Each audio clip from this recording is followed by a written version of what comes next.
এত গরম পড়েছে যে আইসক্রিম না খেয়ে আর পারা যাচ্ছে না। তো আমি নিয়ে নিয়েছিলাম আমুলের পেস্তা ফ্লেভার, আর দাদুকে আর মামামকে দিয়েছিলাম আমুলের একটা কোন। আর আইসক্রিম খেয়ে মামামের মুখটা একেবারে হনুমানের মতো হয়ে গেছিল। আর বাবা আজকে চলে যাচ্ছিল বলে মামামের হাতে 100 টাকা দিয়েছিল। আমি আবার বাচ্চাদের হাতে টাকা দিয়ে একদমই পছন্দ করি না। এদিকে ঠাম্মা বাবার হাতে 16 আনা দিয়ে হাতটা এঁটো করে দিল, আমিও বাবার হাতে 16 আনা দিয়ে হাতটা এঁটো করে নমস্কার করে। আর বাবা মামাকে যে 100 টাকা দিয়েছিল আমি বাবাকে ফেরত দিয়ে দিয়েছিলাম বলে বাবা আবার মাকে সেই 100 টাকা দিয়ে বলেছিল মামামকে খাবার কিনে দিতে। তো যাই হোক, বাবা যখন চলে যাচ্ছিল মামাম তো খুব কষ্ট পাচ্ছিল, খুব বিরক্ত করছিল, বাবাকে তো ছাড়তেই চাচ্ছিল না, একদম আঠার মতো লেগেছিল। আসো আসো আসো আসো মাম্মা, আসো আসো, দাদু খাবারটা নিয়ে আসবে তোমার জন্য। আসো দাদু খাবারটা নিয়ে আসবে তো, দাদু খাবার নিয়ে আসবে তো।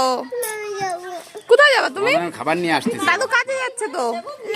মামামকে তো বাবার কাছ থেকে ছাড়ানোই যাচ্ছিল না, অনেক কষ্ট করে ছাড়ানো হলো। এদিকে বাবারও তো খুব কষ্ট হচ্ছে, আর মামাম যা কান্না করেছে, অনেকক্ষণ ধরে কান্না করেছে, খুব কষ্ট পেয়েছে। পরে তো বাবাকে ফোন করে বলেছে তুমি দাদু আমাকে কেন নিয়ে যাওনি, আমাকে ছাড়া কেন চলে গেছো।